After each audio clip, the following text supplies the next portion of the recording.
बार अरे भरनी पड़ती है उड़ान बार बार, और एक तिनका उठाना पड़ता है, तिनका उठाना पड़ता है। और आज हमारे मध्य अपने जीवन को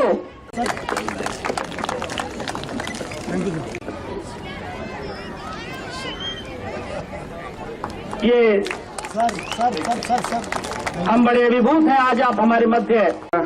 सारा श्रेय रामजस स्कूल नंबर 5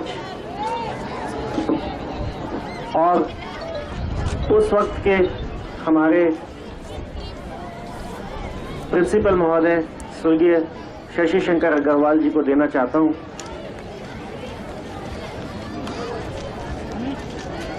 आज ये रॉक क्लाइंबिंग के इंस्टीट्यूट में मैंने देखी, मुझे बहुत खुशी हुई।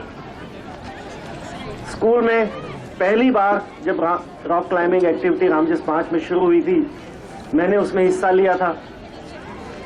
उसी वक्त जिम्नास्टिक्स में मैं बहुत एक्टिवली पार्टिसिपेट किया करता था। एनसीसी का 20 सर्टिफिकेट भी मैंने रामजस स्कूल नंबर 5 में लिया। और उसी वक्त पहली बार एक सब्जेक्ट इंट्रोड्यूस हुआ था 10+2 में, जिसे वर्क एक्सपीरियंस कहते थे, और आपको एक सब्जेक्ट चुनना होता था। उस वक्त स्कूल में 2 सब्जेक्ट थे, कमर्शियल आर्टिस्ट और दूसरा रेडियो इलेक्ट्रॉनिक्स। तो जो साइंस स्टूडेंट्स थे, उनको, जिनके मार्क्स अच्छे थे साइंस में, उनको रेडियो इलेक्ट्रॉनिक्स दिया गया था और बाकी बच्चों को कमर्शियल आर्टिस्ट का काम दिया गया था।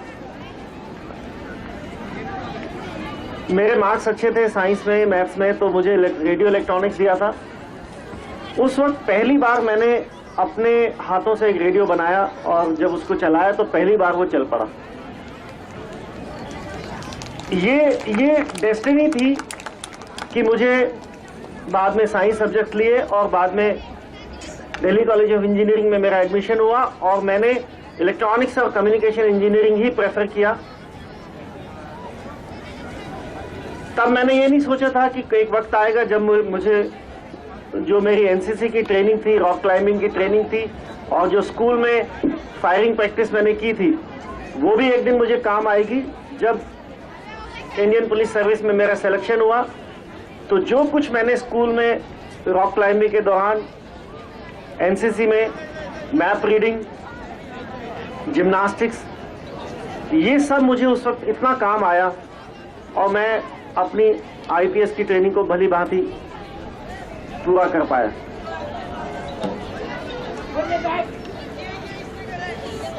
तब से अब तक रामजस के फाउंडेशन के विभिन्न फंक्शंस में मैं जाता रहता हूं। मुझे बहुत खुशी है कि आज ये बहुत अच्छा मार्च पास्ट बच्चों ने किया। बहुत छोटे छोटे बच्चे हैं जो कदम से कदम मिलाकर, और जैसे 26 जनवरी के कंटिजेंट्स सैल्यूट देते हैं वैसे उन्होंने किया।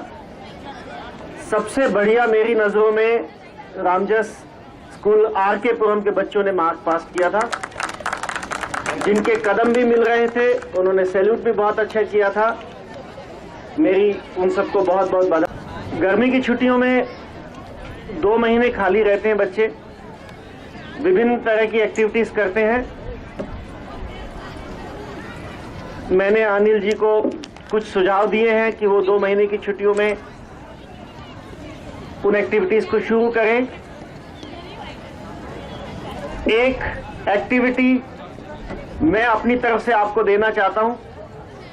दिल्ली ट्रैफिक पुलिस का मुखिया होने के नाते मैं अनिल जी से भी रिक्वेस्ट करूंगा और तमाम स्कूल के प्रिंसिपल्स जो यहाँ मौजूद हैं उनसे मेरी गुजारिश है कि स्कूल में एक टीचर को रोड सेफ्टी कोऑर्डिनेटर नियुक्त कीजिए। इस विषय में मैंने दिल्ली प्रशासन को लिखा है और वहां से मुझे उम्मीद है कि आपके स्कूलों में भी वो चिट्ठी आई होगी कि आपको एक टीचर नॉमिनेट करना चाहिए जो रोड सेफ्टी एक्टिविटी में हमारे साथ कोऑर्डिनेट करे। हमारी दिल्ली ट्रैफिक पुलिस की वेबसाइट है, वहां पे उनके एड्रेस है। मैं अभी आपको अपने एड्रेस दे दूंगा। आप एक टीचर को नॉमिनेट कीजिए तो हम आपके स्कूलों में जो रोड सेफ्टी से रिलेटेड है विभिन्न प्रकार की एक्टिविटीज हैं उनमें आपको शामिल करेंगे। और गर्मी की छुट्टियों में हम रोड सेफ्टी से रिलेटेड एक समर कैंप करना चाहते हैं 1 हफ्ते का।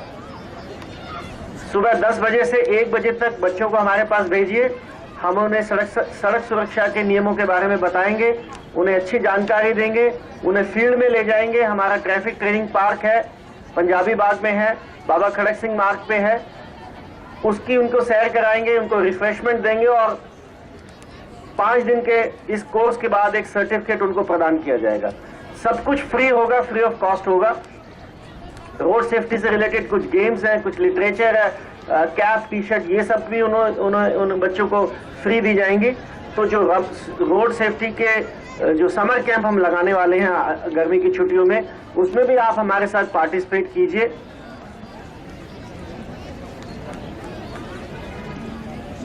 एक और बात मैं बच्चों से कहना चाहता हूं और अध्यापकों से भी कहना चाहता हूं कि जब तक आपके पास लाइसेंस ना हो बच्चों के पास, यानी 18 साल से ऊपर की उम्र हो और आपने लाइसेंस लिया हो, तब तक कोई बाइक, स्कूटी या ऐसी चीज ना चलाएं।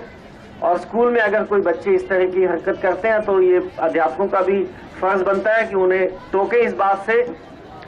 बहुत बार मैं देखता हूं कि दिल्ली के स्कूलों में बच्चे गाड़ी लेके आते हैं, बाइक्स लेके आते हैं और टीचर्स जो हैं वो जानते हैं इस बात को कि उनके स्कूल के बाहर ये लाइनें लगी हैं, लेकिन वो अनभिज्ञ होकर और उसको नकार देते हैं या उसको ध्यान नहीं देते हैं। अगर कोई सड़क हादसे में, किसी दुर्घटना में किसी को चोट लगती है या किसी की मृत्यु होती है तो मैं समझता हूं कि परोक्ष रूप से स्कूल के टीचर्स भी उसके लिए जिम्मेदार हैं, क्योंकि उन्होंने उसको कभी टोका नहीं। माता पिता जो उनको गाड़ियां देते हैं और उन्हें चलाने के लिए मना नहीं करते हैं, वो भी इस चीज के लिए जिम्मेदार हैं। तो मैं समझता हूं कि हमारे जो सड़क सुरक्षा अभियान में रामजस के सभी स्कूल हिस्सा लें, किसी को नाबालिग बच्चे को गाड़ी ना चलाने दें,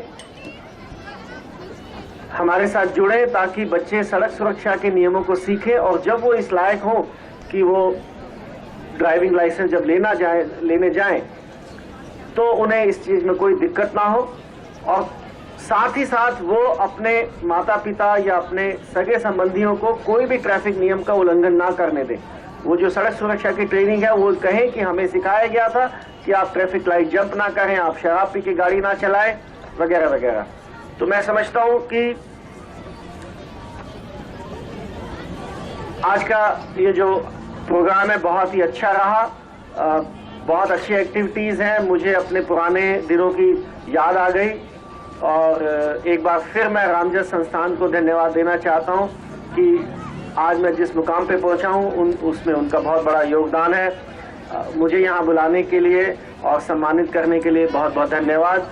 मुझे उम्मीद है कि